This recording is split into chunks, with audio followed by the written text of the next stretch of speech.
if it has been an exercise in training. Very few of us will be opposed to it because that kind of training goes on all the time. But what they said, the statement by the Russian and the South African foreign ministers was that they were going to have naval exercises in the ocean around that area. Now, it's a coded words that they have used. Naval exercises. Ships visit each other all the time, naval ships. They visit each other all the time as part of the training exercise for their own naval forces. If you decide you are going to travel from, Morocco all the way to New Delhi, you will need to refuel those ships along the way. So you program that into your activities. You're pulling into one port to refuel, where you just can't come in. It's not like driving into a petrol station and refilling your tank. No, there's got to be a ceremony about it. But all that coming is to refuel. And then you exchange flags, bands play, you shake hands with the admiral in the visiting country and so on. And then you depart and you continue your own exercises. That happens all the time. It's a totally different thing when it is a programmed naval exercise. If I may divert a little bit, North Korea knows that there are American bases in South Korea, that it has tolerated all this time. It's aware that there are American naval ships that it has tolerated all this time. But when Trump was in power, it now made a request that it does not want joint military exercises between South Korea and an American troops, in exchange that it will not continue its own nuclear ambition.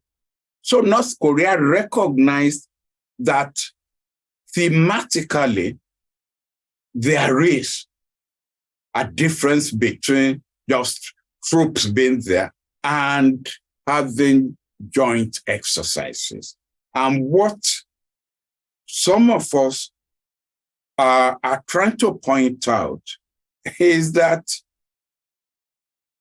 joint exercises between Russia, China on one hand, and South Korea on the other hand, is like joint exercise between the rider and the horse. Who is the beneficial partner in all of this? You talk about, does this not empower South Africans? South Africa has 3 corvette naval ships. Only one had gone into the ocean in the past 2 years once. It has, I think, either 3 or 4 submarines. None had gone out into the ocean for any exercise or anything in the past 2 years.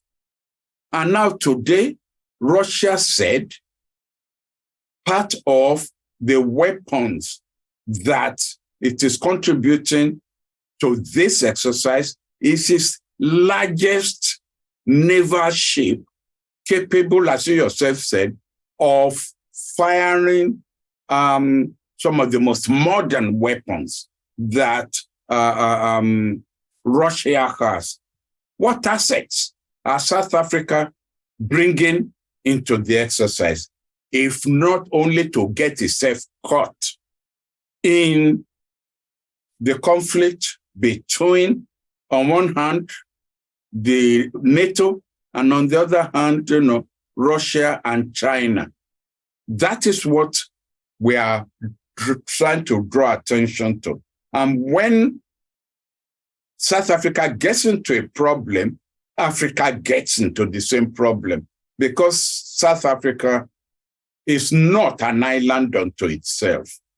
And South Africa, in any case, as a member of the African Union, is bound into the express determination of Africa to make the South Atlantic Ocean an area of cooperation, an area where it doesn't want conflict, external conflict introduced, an area of non-nuclear proliferation.